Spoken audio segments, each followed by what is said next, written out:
You, John Fitzgerald Kennedy, do solemnly swear.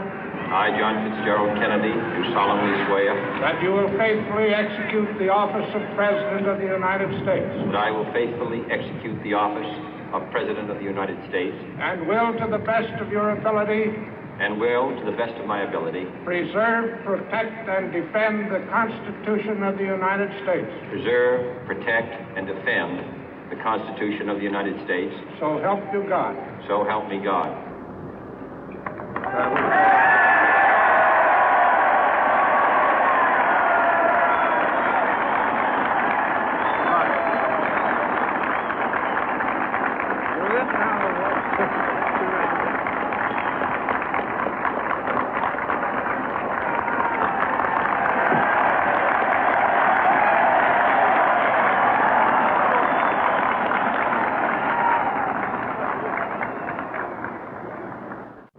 Vice President Johnson, Mr. Speaker, Mr. Chief Justice, President Eisenhower, Vice President Nixon, President Truman, Reverend clergy, fellow citizens. We observe today not a victory of party, but a celebration of freedom, symbolizing an end as well as a beginning, signifying renewal as well as change. For I have sworn before you and Almighty God the same solemn oath our forebears prescribed nearly a century and 3/4 ago. The world is very different now, for man holds in his mortal hands the power to abolish all forms of human poverty and all forms of human life. And yet the same revolutionary beliefs for which our forebears fought are still at issue around the globe. The belief that the rights of man come not from the generosity of the state, but from the hand of God. We dare not forget today that we are the heirs of that first revolution. Let the word go forth from this time and place to friend and foe alike that the torch has been passed to a new generation of Americans born in this century, tempered by war, disciplined by a hard and bitter peace, proud of our ancient heritage, and unwilling to witness or permit the slow undoing of those human rights to which this nation has always been committed and to which we are committed today at home and around the world.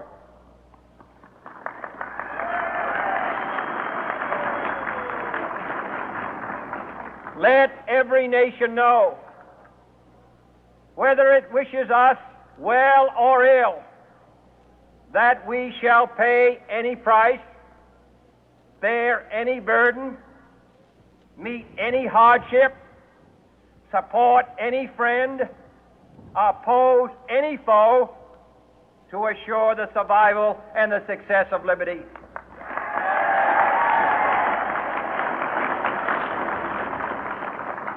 This much we pledge and more.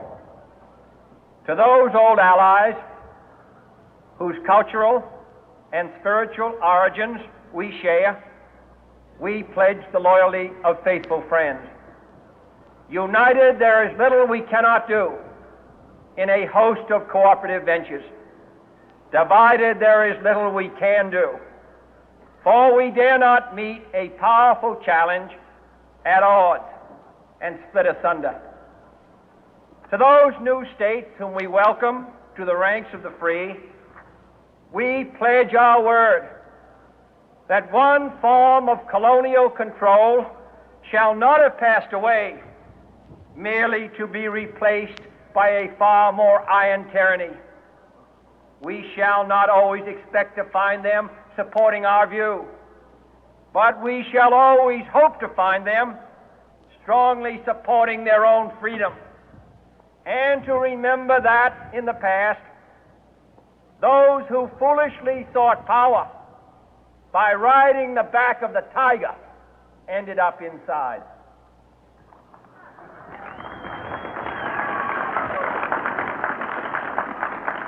To those people in the huts and villages of half the globe struggling to break the bonds of mass misery, we pledge our best efforts to help them help themselves for whatever period is required, not because the communists may be doing it, not because we seek their votes, but because it is right. If a free society cannot help the many who are poor, it cannot save the few who are rich.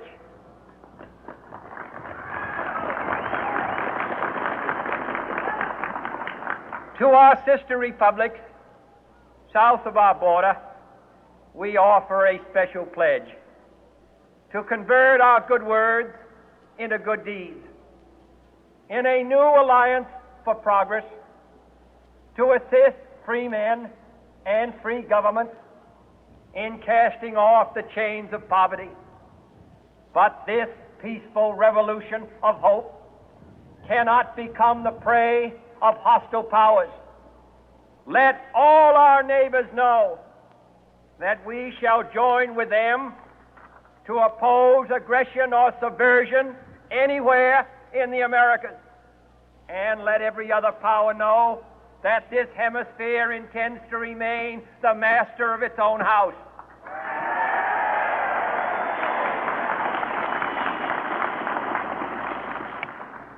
To that World Assembly of Sovereign States, the United Nations, our last best hope, in an age where the instruments of war have far outpaced the instruments of peace, we renew our pledge of support to prevent it from becoming merely a forum for invective, to strengthen its shield of the new and the weak, and to enlarge the area in which its writ may run.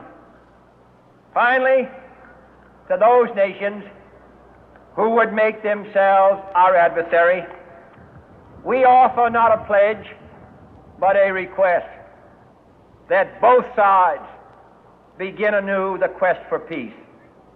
Before the dark powers of destruction, unleashed by science, engulf all humanity in planned or accidental self-destruction, we dare not tempt them with weakness, for only when our arms are sufficient beyond doubt can we be certain beyond doubt that they will never be employed. But neither can two great and powerful groups of nations take comfort from our present course, both sides overburdened by the cost of modern weapons, both rightly alarmed by the steady spread of the deadly atom, yet both racing to alter that uncertain balance of terror that stays the hand of mankind's final war. So let us begin anew, remembering on both sides that civility is not a sign of weakness, and sincerity is always subject to proof. Let us never negotiate out of fear, but let us never fear to negotiate.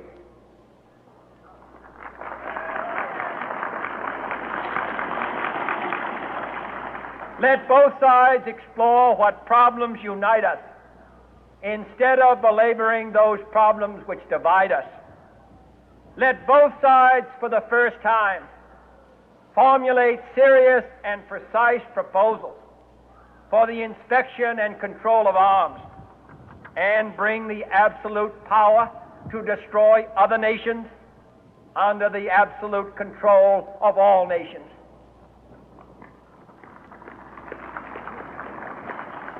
Let both sides seek to invoke the wonders of science instead of its terrors. Together, let us explore the stars, conquer the deserts, eradicate disease, tap the ocean depth, and encourage the arts and commerce.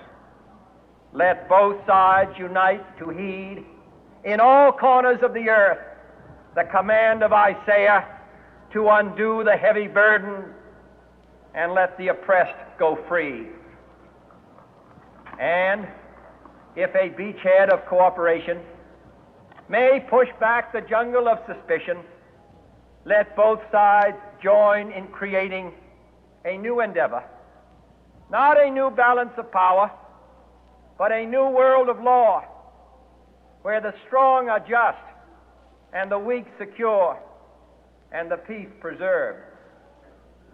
All this will not be finished in the first 100 days, nor will it be finished in the first 1,000 days, nor in the life of this administration, nor even perhaps in our lifetime on this planet.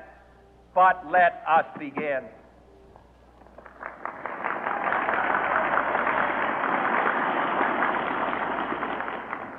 In your hands, my fellow citizens, more than mine, will rest the final success or failure of our course. Since this country was founded, each generation of Americans has been summoned to give testimony to its national loyalty. The graves of young Americans who answered the call to service surround the globe. Now the trumpet summons us again, not as a call to bear arms, though arms we need, not as a call to battle, though in battle we are, but a call to bear the burden of a long twilight struggle, year in and year out, rejoicing in hope, patient in tribulation, a struggle against the common enemies of man, tyranny, poverty, disease, and war itself. Can we forge against these enemies a grand and global alliance, north and south, east and west, that can assure a more fruitful life for all mankind? Will you join in that historic effort?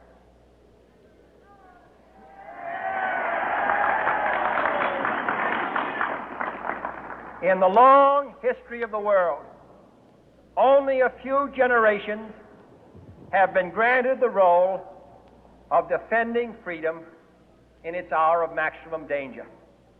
I do not shrink from this responsibility. I welcome it.